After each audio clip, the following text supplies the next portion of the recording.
Esta mujer predijo en 1994 el lado oscuro de las redes sociales de forma increíblemente lúcida. En 1994 el Internet estaba empezando a convertirse en un medio masivo de comunicación.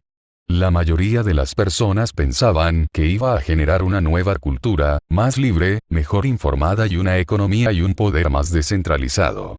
Esto es lo que hacen las redes, se decía, distribuyen la información, el capital y el poder. Se sentía el entusiasmo utópico en el aire, ciertamente conectado con una sensación similar en los 60, donde la contracultura se imaginaba que iba a cambiar al mundo y que se acercaba una revolución a través del individualismo y la autoexpresión.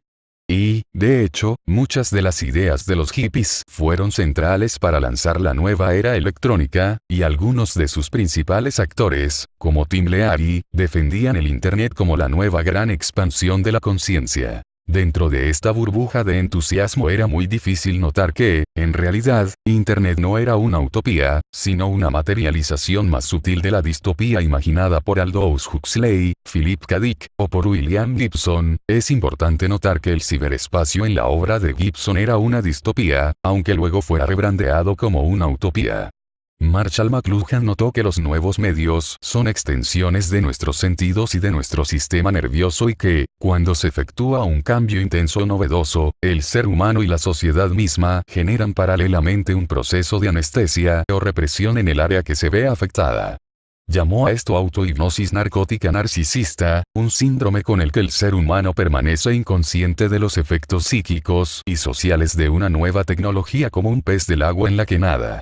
De una manera mucho más burda podemos decir que nos vemos deslumbrados por lo que hace una nueva tecnología, como un nuevo juguete mágico y no nos damos cuenta de lo que nos hace dejar de hacer o de sus efectos colaterales. Más veloz que la capacidad de reflexión es la capacidad de adoptar un nuevo hábito o una nueva prótesis. Quizás con mayor claridad y previsión que nadie, una mujer llamada Carmen Hermosillo, que utilizaba el seudónimo de Humdog, entre otros, notó lo que iba a pasar con las redes sociales, entendiendo de una manera asombrosa la esencia de lo que serían las redes sociales como Facebook mucho antes de que naciera incluso el concepto de social media. Hay que decir que en ese entonces algunos de los más brillantes e importantes críticos de Internet de la actualidad, como Douglas Rushkoff, Jaron Lanier, o Andrew King, no tenían idea de lo que sucedería y se encontraban navegando la cresta de la ola de la euforía, o la que navegarían también los mercados hacia la famosa ruptura de la burbuja.com, ruptura que, por otro lado, no impidió que el capitalismo digital se consolidara cada vez más, en realidad solo fue eliminando la diversidad de las compañías para dejar el oligopolio de los gigantes actuales. Es posible que Carmen Hermosillo haya sido la primera voz crítica de Internet, el primer gran heraldo de la distopía con conocimiento de causa. Humdog, quien era miembro activa de lo que entonces se llamaban comunidades electrónicas, que se parecían más a foros o tablones de boletines que proveían servicios de mensajes, escribió un memorable ensayo en 1994 llamado Pandora's Box, On Community in Cyberspace. Increíblemente, este ensayo no es muy conocido y, aparentemente, no está traducido al español. A diferencia del pez en el agua que no puede notar y menos cuestionar la naturaleza del mar por estar tan inmiscuido en él, Carmen, aunque estaba completamente involucrada en las dinámicas del ciberespacio, e incluso llegaría a desarrollar una obsesión con comunidades virtuales dentro de Second Life que algunos consideran la llevó a la muerte, a un suicidio pasivo, pudo ver más allá de la euforía y el encandilamiento colectivo. McLuhan escribió que solo los artistas son capaces de entender lo que ocurre en el presente, y ver que éste contiene ya, en germen, el futuro. Un nuevo mundo. Los demás, por el contrario, somos víctimas de lo que llamó una visión de retrovisor y solo podemos reflexionar sobre las cosas una vez que ya pasaron y son consensuadas. Carmen tenía algo de esto, era poeta y estaba igualmente empapada de la filosofía de Jean Baudrillard, la cual le dio las herramientas para expresar lo que observaba que sucedía en las entrañas fantasmagóricas de la máquina. Lamentablemente no le dio las herramientas necesarias para escapar de los peligros del simulacro y la enajenación de la vida virtual, pero al menos logró alertar sobre sus peligros. Carmen, como el brillante hacktivista Aaron Swartz, es uno de los mártires de la web, brillantes testigos / víctimas de este nuevo poder no humano. Carmen Hermosillo preclaramente entendió que los usuarios de Internet se convertirían en productos, que su información, sus opiniones y emociones serían mercantilizadas por las grandes compañías dueñas del capital, de las cuales serían no solo productos, sino también obreros, generando mercancía con su tiempo en línea. Supo tempranamente que todo lo que hiciéramos en línea sería indeleble y nos podría perseguir. Que al recibir un servicio aparentemente gratuito con el que podían hacer uso de la libertad de expresión, como nunca antes, los usuarios estarían entregando otras libertades, como la privacidad, y así fortaleciendo todo un sistema de vigilancia y creando una nueva forma de capitalismo cuyo modelo era la sociedad del espectáculo o del entretenimiento.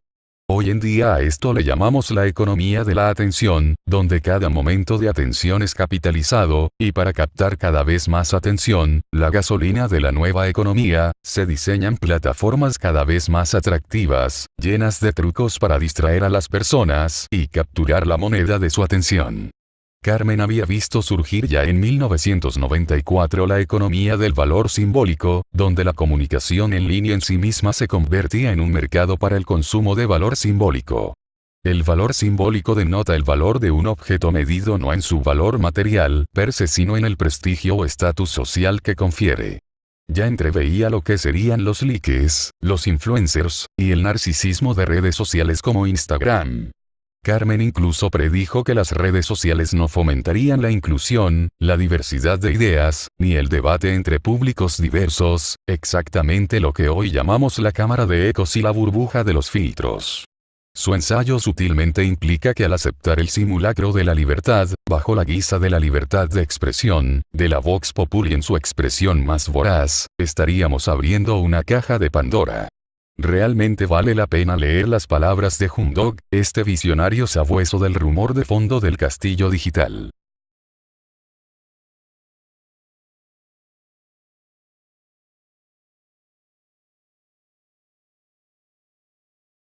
La Vox de Pandora, sobre la comunidad en el ciberespacio, por Humdog, 1994. Cuando entré en el ciberespacio, entré pensando que era un lugar como cualquier otro y que sería una interacción humana como cualquier otra. Estaba equivocada cuando pensé eso, fue un terrible error. Lo primero que entendí fue que no era un lugar como ningún otro y que la interacción sería diferente, cuando las personas comenzaron a hablarme como si fuera un hombre.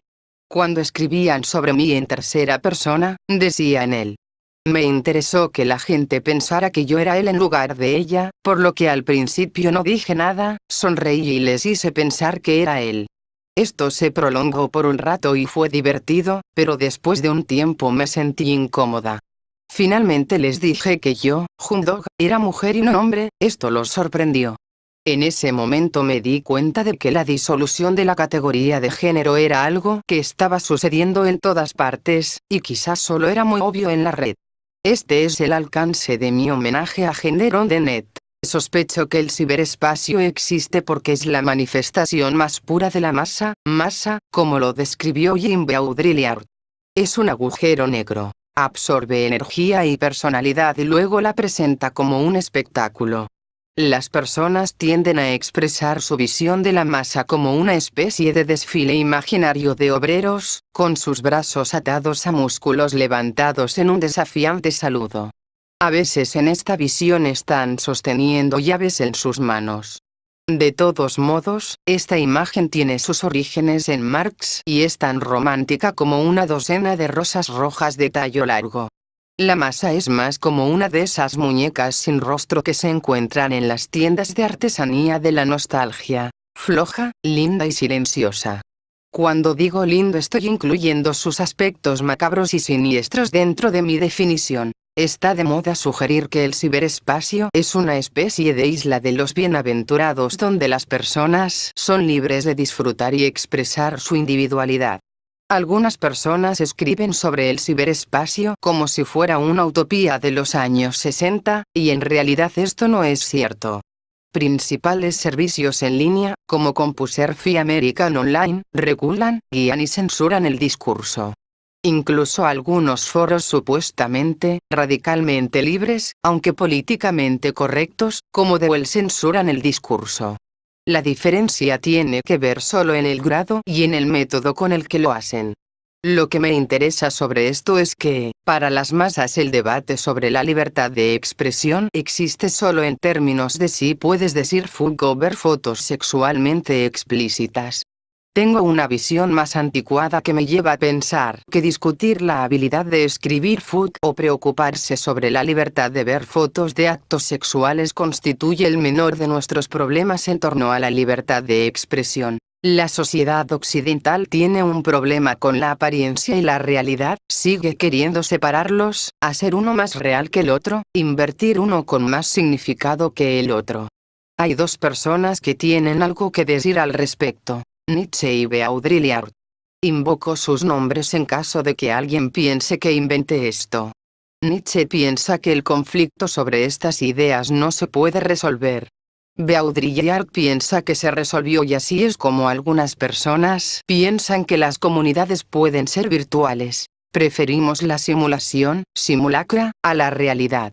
La imagen y el simulacro ejercen un tremendo poder sobre la cultura y es esta tensión, la que informa a todos los debates sobre lo real y lo no real lo que infecta el ciberespacio con respecto a la identidad, la relación, el género, el discurso y la comunidad. Casi todas las discusiones en el ciberespacio, sobre el ciberespacio, se reducen a algún tipo de debate sobre la verdad en el empaque. El ciberespacio es sobre todo un lugar silencioso. En su silencio se manifiesta como una expresión de la masa. Uno podría cuestionar la idea del silencio en un lugar donde millones de usuarios IDS desfilan como ángeles de luz, buscando a quien pueden, por así decirlo, consumir. No obstante, el silencio está presente y está más presente, paradójicamente, en el momento en que el usuario ID habla. Cuando la identificación de usuario se publica en un tablero, lo hace mientras reside en la ilusión de que no hay nadie presente. El lenguaje en el ciberespacio es un paisaje helado. He visto a muchas personas derramar sus agallas en línea, y lo hice yo misma hasta que, por fin, comencé a ver que me había mercantilizado. La mercantilización significa que usted convierte algo en un producto que tiene un valor monetario. En el siglo XIX, los artículos se fabricaban en fábricas, que Karl Marx llamaba los medios de producción. Los capitalistas eran personas que poseían los medios de producción, y los productos eran fabricados por trabajadores que en su mayoría eran explotados. Creé mis pensamientos interiores como un medio de producción para la corporación que era propietaria de la junta directiva a la que me dirigía, y ese producto se vendía a otras entidades de productos básicos / consumidores como entretenimiento. Eso significa que vendí mi alma como una zapatilla de tenis y no obtuve ganancias. Las personas que publican con frecuencia en tableros parecen saber que son equipos de fábrica y zapatos de tenis, y en ocasiones intercambian envíos y correos electrónicos sobre cómo sus contribuciones no son apreciadas por la administración. Como si esto no fuera suficiente, todas mis palabras se hicieron inmortales mediante copias de seguridad en cinta. Además, estaba pagando $2 por hora por el privilegio de mercantilizarme y exponerme. Lo que es peor, me estaba sometiendo a la posibilidad de que personas tan amigables como el FBI me sometieran al escrutinio. Pueden y han descargado casi todo lo que quieren.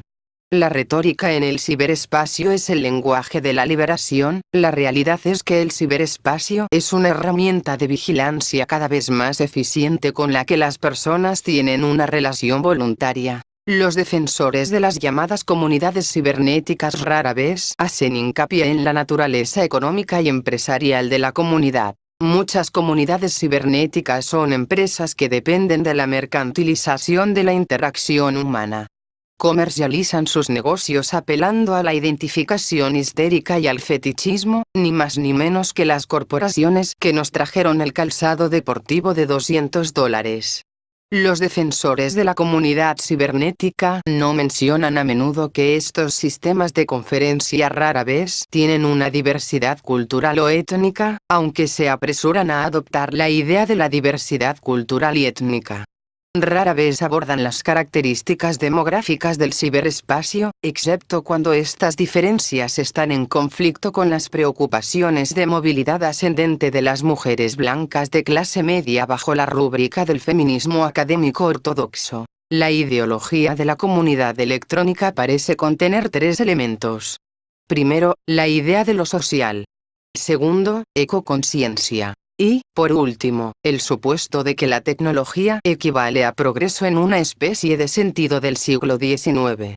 Todas estas ideas se descomponen bajo análisis en formas de banalidad. Como ha dicho Baudrillard, la socialización se mide de acuerdo con la cantidad de exposición a la información, específicamente, la exposición a los medios de comunicación. El social en sí es un dinosaurio. Las personas se están retirando actividades que tienen más que ver con el consumo que con cualquier otra cosa.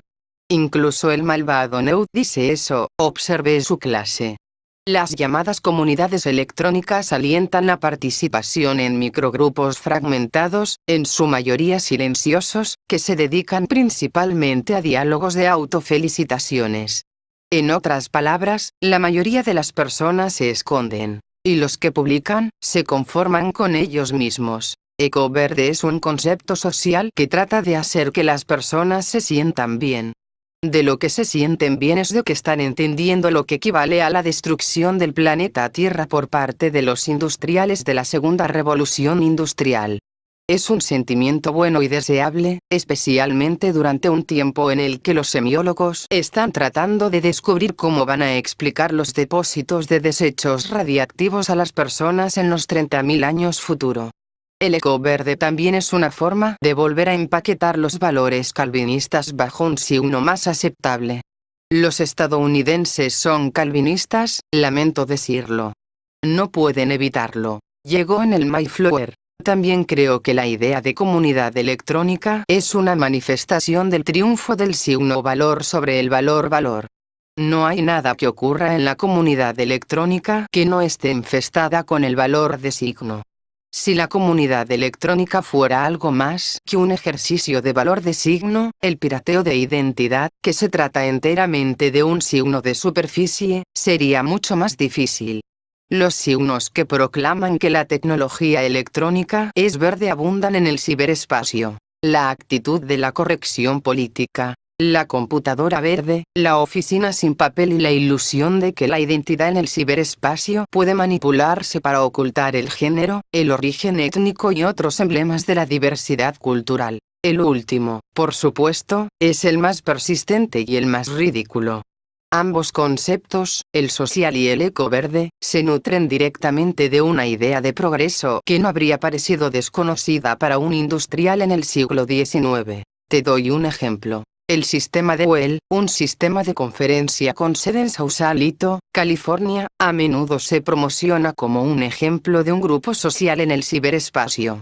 Originalmente parte de la Fundación Point, que también está asociada con la revisión de toda la Tierra y los catálogos de toda la Tierra, Well ocupa un nicho interesante en el mercado de la comunidad electrónica.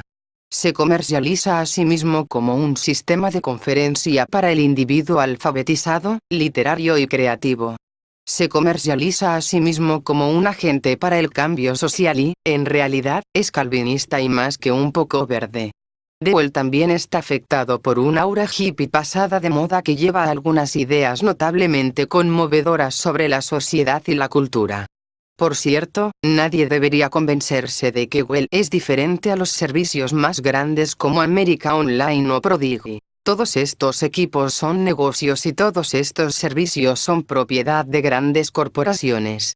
Dewey es, solo debido a una interfaz torpe, un poco menos obvio al respecto. En julio de 1993, en un caso que recibió cobertura de los medios de comunicación nacionales, la reputación de un hombre fue destruida en Well, por Well People, porque se había atrevido a tener una relación con más de una mujer al mismo tiempo, y porque no cumplía bien el protocolo social.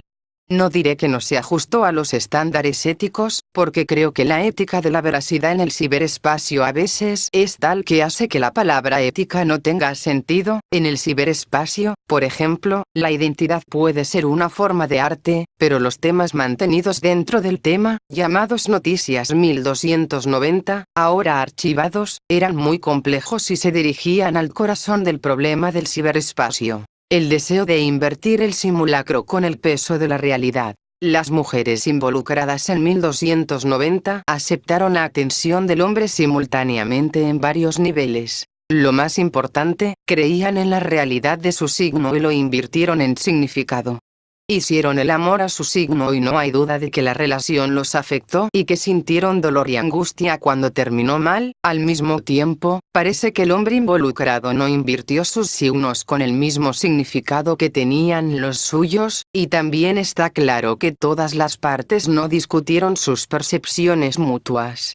En consecuencia, la falta de comunicación que se produjo se atribuyó a la explotación del hombre de las mujeres con las que estaba involucrado, y se llegó a la conclusión de que las había utilizado como objetos sexuales. Las mujeres, por su parte, se sentían cómodas en el papel de víctima y comenzaron los juegos. De las cientos de voces que se escucharon en este tema, solo unas pocas fueron lo suficientemente astutas como para expresar la idea de que los eventos en realidad habían sido causados más por el medio que por las personas que sufrieron las consecuencias de los eventos. Las personas de ese punto de vista abordaron las ideas de señales faltantes como el lenguaje corporal, el tono de voz y la apariencia física. Nada de esto, dijeron, está presente en el ciberespacio, por lo que las personas crean imágenes poco realistas del otro. Sin embargo, estas opiniones eran minoritarias. La mayoría de las personas hicieron sugerencias que habrían sorprendido a los organizadores del reinado del terror, incluso se usaron las palabras pensamiento criminal y se hicieron sugerencias sobre el linchamiento. La identificación histérica es un dispositivo mental que permite a una persona asumir los sufrimientos de un grupo de personas.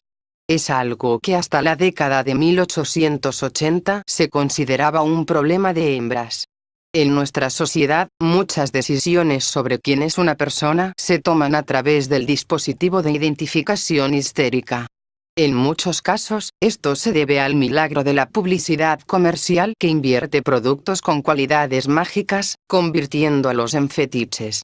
Compra el fetiche, y la identificación prometida por el anuncio es tuya, es ordenado, fácil, y no requiere otra inversión que no sea dinero. En octubre de 1994, se abrió el tema 163 de parejas. En este tema, la usuaria Z habló sobre sus problemas matrimoniales, que involucraban a una hija emocionalmente perturbada. Comenzó de una manera muy común para este tipo de cosas, con la mujer pidiendo y recibiendo consejos sobre qué hacer. En solo unos pocos días, sin embargo, la situación se agravó y la mujer puso otra voz en el cable, que supuestamente era su hija. La presunta hija expuso sus problemas y expresó sus sentimientos sobre ellos, y los problemas parecían ser mortal. Esto pareció desencadenar algo dentro de la conferencia, y comenzó una verdadera orgía, cuando comenzaron a aparecer voces que expresaban su identificación con la misteriosa y problemática hija X. La naturaleza de las identificaciones y el tono de los mensajes se volvieron más extraños, y finalmente un usuario Z colocó la corona aterradora sobre toda la situación al publicar un monólogo retorcidamente lírico de consuelo y consuelo materno dirigido a los niños internos virtuales que parecían refugiarse dentro de sus brazos suaves y envolventes.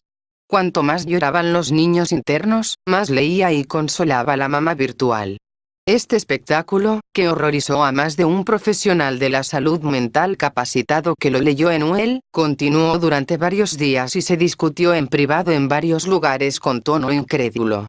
Cuando el tema implosionó, la mamá virtual se retiró a regañadientes, insistiendo en que solo un bárbaro creería que ella podría mercantilizar su propia tragedia. Una de las cosas interesantes sobre estos dos incidentes, para mí, es que fueron eliminados del registro. News 1290 existe en el archivo. Eso significa que está almacenado en un gabinete electrónico, algo así como lo que hizo el Vaticano con las transcripciones del juicio de Galileo. Está allí, pero hay que buscarlo y la mención de 1290 hace que la gente de Wells se ponga nerviosa. Mataron a 163 parejas.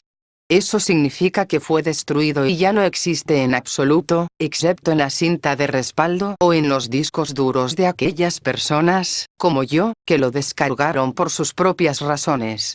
Lo que quiero decir aquí es que la comunidad electrónica es una empresa comercial que encaja perfectamente con la tendencia creciente hacia la deshumanización en nuestra sociedad. Quiere mercantilizar la interacción humana, disfrutar del espectáculo sin importar el costo humano. Sí, y cuando el espectáculo resulta incierto o alarmante, se involucra en una historia creativa, como cualquier buena república bananera. Esto, sin embargo, no debería sorprender a nadie. Desde el punto de vista estético, la comunidad electrónica del tipo que es probable que se elogie en la prensa suave de la nueva era, contiene ambos elementos de la resistencia modernista, la profundidad y el atractivo de la superficie combinados con la estética posmoderna del fragmento. La comunidad electrónica deja un registro permanente que está abierto al escrutinio mientras mantiene una ilusión de transitoriedad. Al hacer esto, de alguna manera logra satisfacer las necesidades del orwelliano y del psicoarqueólogo. Las personas pueden hablar sobre el ciberespacio como una comunidad utópica solo porque es literatura y, por lo tanto, están sujetas a revisión editorial. Estos dos eventos y otro en el que la muerte de una mujer fue coreografiada como un espectáculo en línea, me hicieron pensar en qué era la comunidad electrónica y cómo probablemente no existió, excepto como dije, como un tipo de mercado para el consumo de valor de signo. Cada vez más, el consumo es microgestionado, como sugieren los grandes marxistas Alvin y Heidi Toffler cuando hablan de desmasa. La llamada comunidad electrónica puede verse como una especie de micromercadeo de lo social a un autoseleccionado élite. Esto niega la posibilidad de una relación humana, de la cual procede toda comunidad auténtica. Si uno existe simplemente como valor de signo, como una serie de letras blancas, como un subconjunto, entonces, por supuesto, está perfectamente bien y podemos hablar de una comunidad de signos, bien empaquetados, categorizados e inventariados, listos para el consumo. Muchas veces en el ciberespacio, sentí que era necesario decir que yo era humano. Una vez, me dijeron que existía principalmente como una voz en la cabeza de alguien. Muchas veces, necesito ver escritura a mano en papel, una fotografía o una conversación telefónica para confirmar la humanidad de la voz, pero esa es la forma en que soy. Me resisto a ser encajonada e inventariada y creo que tomo en serio a William Gibson cuando escribe sobre inteligencia y construcción de máquinas, no me gusta. Sospecho que mis palabras han sido extraídas y que cuando este ensayo aparezca, serán extraídas un poco más. Cuando salí del ciberespacio, me fui temprano una mañana y me olvidé de sacar la basura. 2 amigos me llamaron por teléfono después y me dijeron, Jumie, tu directorio todavía está allí. Y dije oh, y ellos sabían, y yo sabía que era posible que las personas se hubieran entretenido con los contenidos de mis directorios. La diversión nunca termina, como escribió Peter Gabriel. Tal vez alguna vez voy a despotricar de nuevo si surge algo interesante. Mientras tanto, dale mi amor al FBI.